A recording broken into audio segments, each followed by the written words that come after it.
Hello everyone, welcome back to the social psychology class.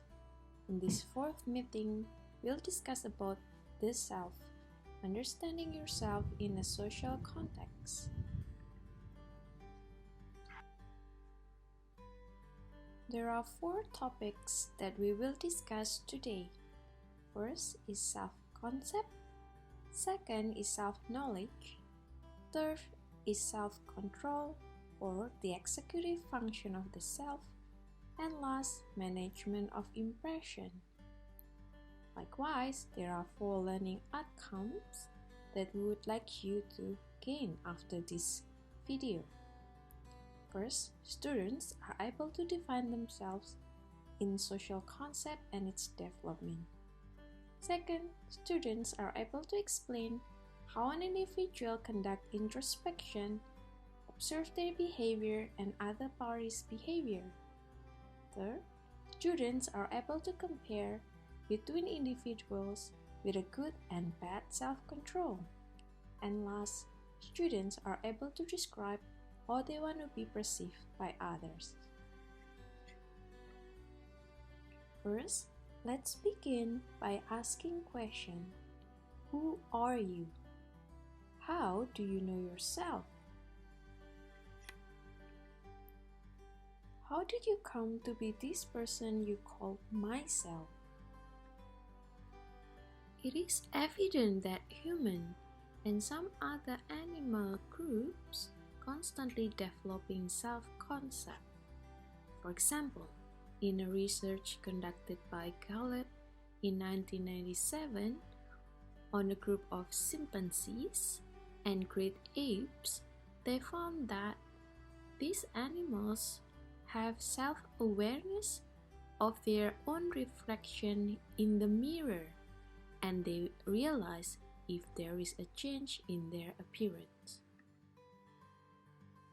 In another research, researchers used a variation of red dye test with toddlers and found that human self-recognition develops at around 18 to 24 months of age.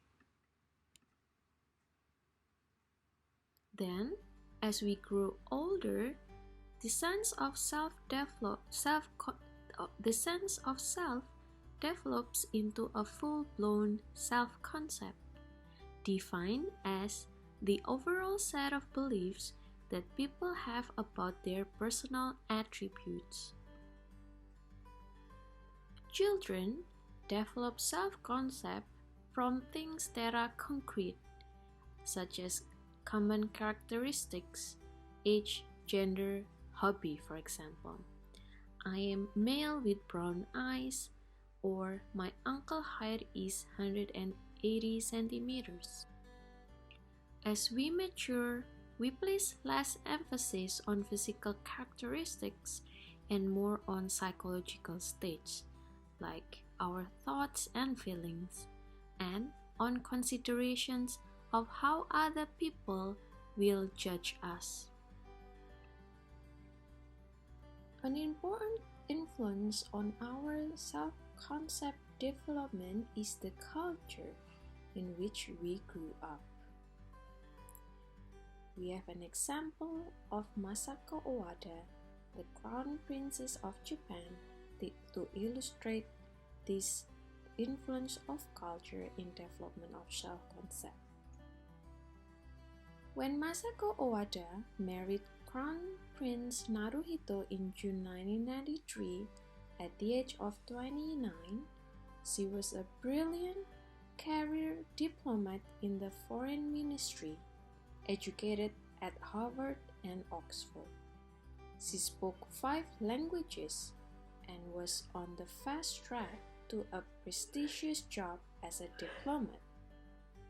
Her decision to marry the prince surprised many observers because it meant she would have to give up her career.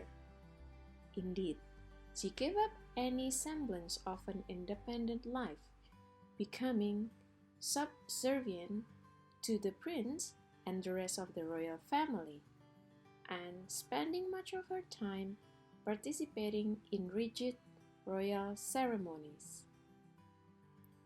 What do you think about Masako's decision to marry the prince? Your answer may say something about the nature of your self-concept and the culture in which you grew up. In many Western cultures, people have an independent view of the self, which is a way of defining oneself in terms of one's own internal thoughts, feelings, and actions, and not in terms of the thoughts, feelings, and actions of others. Consequently, many Western observers were mystified by Masako's decision to marry the crown prince. They assumed that she was coerced into the marriage by a backward, sexist society that did not properly value her worth as an individual with an independent life of her own. In contrast, many Asian and other non-Western cultures have an interdependent view of the self, which is a way of defining oneself in terms of one's relationships to other people and recognizing that one's behavior is often determined by the thoughts, feelings, and actions of others.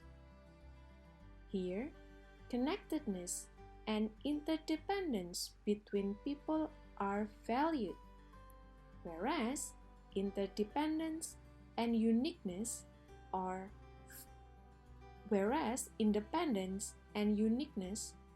frowned on.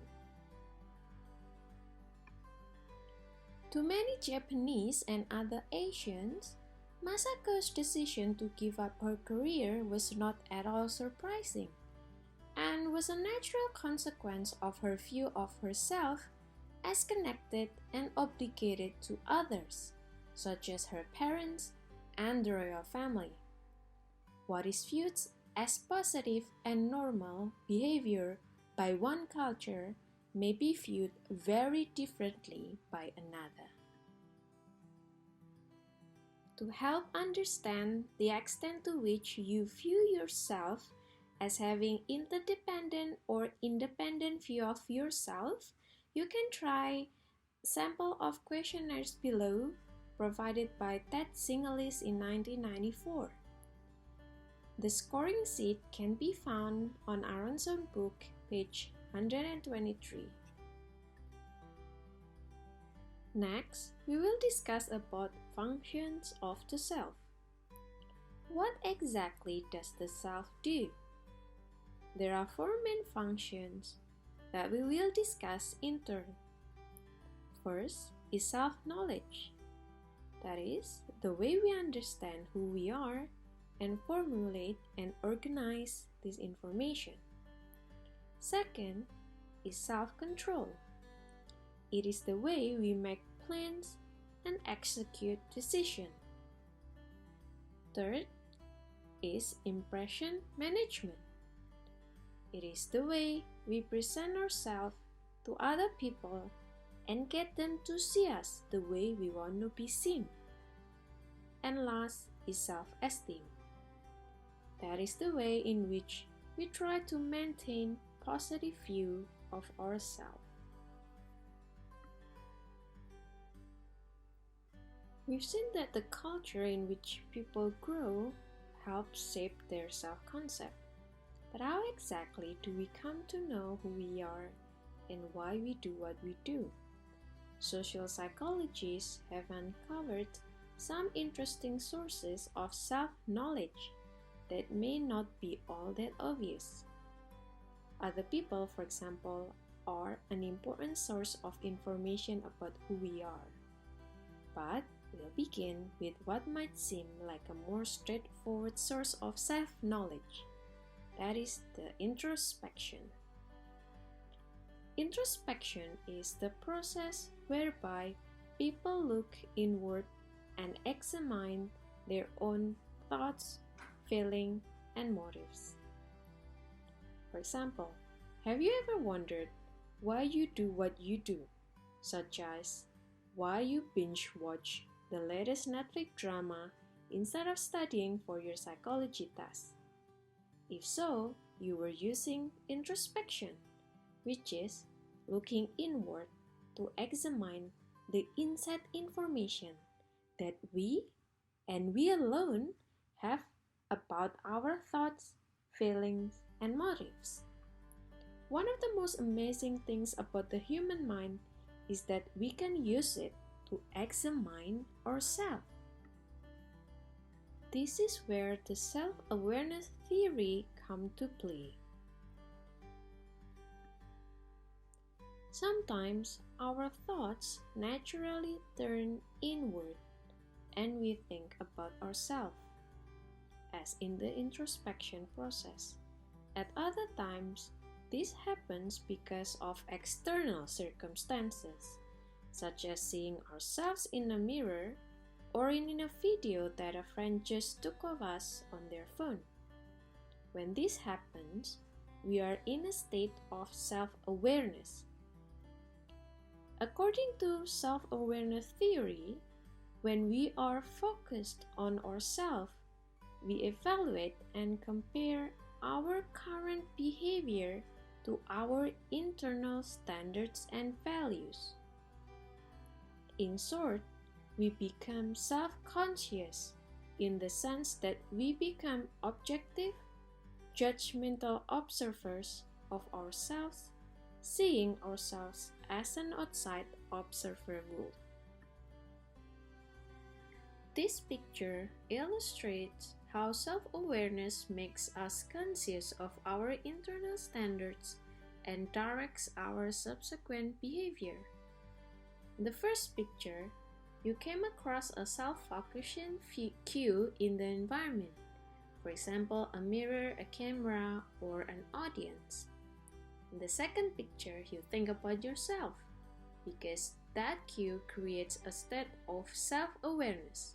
You become aware of yourself and think about yourself. Then in the third picture, you compare your current thoughts or behavior to your internal standards or expectations for yourself. Do they match? If yes, everything's fine. But if no, what to do? It could be either A. You change your behavior so it matches your standard for yourself, and then you could feel great for yourself. Or the second, if you can't or won't change your behavior, you feel terrible. You flee from a state of self-awareness as quickly as possible. So, when someone is in negative self-awareness, they often try to escape from the condition. For example, perhaps you could avoid to see your own photo on your friend's Facebook page. Sometimes it can be in the form of religiosity. Furthermore, self-focus is not always aversive. If you are interested to understand your private self-consciousness, you can try this questionnaire from Feinstein, Sayer, and Buss in 1975. The answer sheet is provided on Aronson book, page 127. Another function of introspection is trying to figure out why we feel the way we do. The problem is that knowing why is not so easy. Imagine trying to decide why you love someone. Being in love typically makes you feel giddy, euphoric, preoccupied. In fact, the ancient Greeks thought love was a sickness. But what causes you to feel this way? We know that it is something about our loved ones' looks, personality, values, and background. But precisely what? Perhaps a friend of ours once told us that he was in love with a woman because she is very smart. Was this really the reason? The heart works in such mysterious way that it is difficult to tell. In this ambiguous situation, we often rely on our causal theory. Causal theory is theories about the causes of one's own feelings and behavior. Often, we learn such theories from our culture.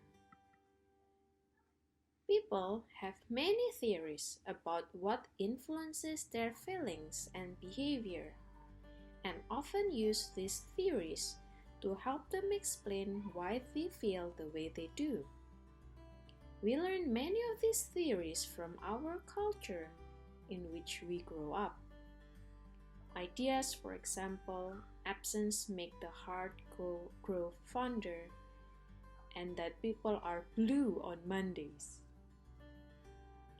The only problem is that, as discussed in the social cognition meeting, our schemas and theories are not always correct, and those can lead to incorrect judgment about the causes of our action. If then introspection doesn't always reveal who we are or why we do what we do, how else do we figure it out? It turns out that an important source of self-knowledge is by observing our own behavior. This is called the self-perception theory. Self-perception theory is the theory that when our attitudes and feelings are uncertain or ambiguous, we infer these states by observing our behavior and the situation in which it occurs. Let's discuss two parts of this theory. First, we infer our inner feeling from our behavior only when we are not sure how we feel. If you've always known that you love classical music, for example, you do not need to observe your behavior to figure this out. Maybe though, your feelings are murky. You've never really thought about how much you like it. If so, you are especially likely to use your behavior as a guide to how you feel. Second, people judge whether their behavior really reflects how they feel or whether it was the situation that made them act that way. If you really choose to listen to the classical music station, you are especially likely to conclude that you listen to that station because you like classical music. If it was your partner or not you who turned the station playing Beethoven, you are unlikely to conclude that you listen to classical music in your car because you like it. It does sound familiar, isn't it? In Chapter 4, we discuss attribution theory, the way in which people infer someone else's attitudes and feelings by observing that person's behavior. Similarly, according to self-perception theory, people use the same attributional principles to infer their own attitudes and feelings. For example, if you're trying to decide whether a friend likes classical music, you would observe her behavior and explain why she behaved that way. Self-perception theory says that we infer our own feelings in the same way. We observe our behavior and explain it to ourselves. That is, we make an attribution about why we behave that way. In fact, it is not only attitudes and preferences that we infer from our behavior to understand why we do what we do. We also infer our emotions, as what we will discuss in the two-factor theory of emotion. Two-factor theory of emotion is the idea that emotional experience is the result of two-step self-perception process, in which people first experience physiological arousal and then seek an appropriate explanation for it. It is because our physical states are difficult to label on their own. We use information in the situations to help us make attribution about why we feel aroused. Look at these figures to understand the two-factor theory of emotion. In the first picture is someone feeling aroused, but they're not sure what's going on. They are feeling warm, their heart rate increases, and their hands a little shaky. And then, in the second figure, you look to the cues in the environment for an explanation for your arousal. It might be fear because there is a large angry grizzly bear. Or it could be love or lust because you see an incredibly attractive person. Or it could be anxiety because your final exam booklet. Or it's not any emotion, it's just because you're at the gym. However, in many everyday situations, there is more than one possible cause of our arousal, and it is difficult to identify how much of the arousal is due to one source or another. Imagine that you go to see a scary movie with an extremely attractive date. As you are sitting there, you notice that your heart is thumping and you are a little short of breath. It is because you are wildly attracted to your date or because the movie is terrifying you. Because of this difficulty in pinpointing the precise causes of our arousal, we sometimes misidentify our emotion. You might think that the most of arousal is a sign of attraction to your date, when in fact, a lot of it is due to the movie. If so, you have experienced misattribution of arousal. That is the process whereby people make mistaken inferences about what is causing them to feel the way they do.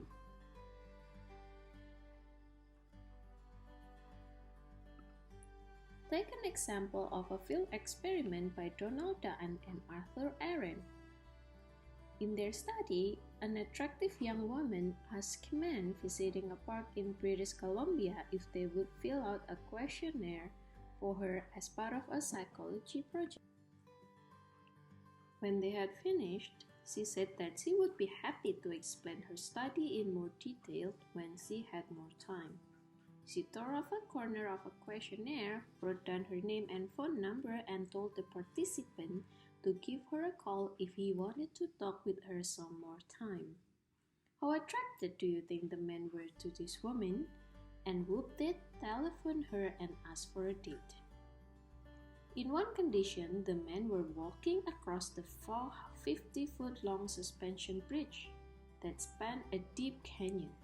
The bridge was made of wooden planks attached to wire cables. As they walked across, they had to stood to hold on the low handrail. This is a scary experience, and most people who cross the bridge become more than a little aroused. Their heart pounds against their chest, they breathe rapidly, and they begin to perspire. It was at this point that the attractive woman approached a man on the bridge and asked him to fill out her questionnaire. How attracted do you think the man in this condition felt toward her? In another condition, the woman waited until the man had crossed the bridge and rested for a while on a bench in the park before approaching them. They had a chance to calm down, their hearts were no longer pounding, and their breathing rate had returned to normal. They were peacefully admiring the scenery when the woman asked them to fill out her questionnaire. How attracted were these men to the woman? The result shows that when a woman approached men on a scary bridge and asked them to fill out a questionnaire, a high percentage of them were attracted to her and called her for a date. When the same woman approached the men after they had crossed the bridge and had rested, relatively few called her for a date. This, in line with Schachter's two-factor theory that predict that in comparison to those sitting on the bench, the men on the bridge would be considerably more aroused, mistakenly thinking that some of their arousal from crossing the bridge was the result of attraction to the woman. So far, we've seen that people use their own behavior as an important source of information about their attitudes and emotions. We turn now to people's attributions about their motivation. Do people think they are performing an activity because they are intrinsically interested in it, or because they stand to gain something by doing it? And why does this matter? Questions about what motivates people to do what they do are important in many domains. For example, in education. Imagine that you are an elementary school teacher who wants your students to develop a love for reading. Like many educators, you might decide that a good approach would be to reward the children for reading, for example, by giving them money. There's no doubt that rewards are more powerful. One of the oldest and most fundamental psychological principles, called positive reinforcement, says that giving a reward each time a behavior occurs will increase the frequency of that behavior. However, people are not rats. We have to consider the effects of rewards on what's inside people's thought about themselves, their self-concept, and their motivation to read in the future. Does being paid to read, for example, change people's ideas about why they are reading? Kids may infer that they are reading to earn something, not because they find reading to be an enjoyable activity in its own right. In this situation, we have an understanding about an intrinsic motivation.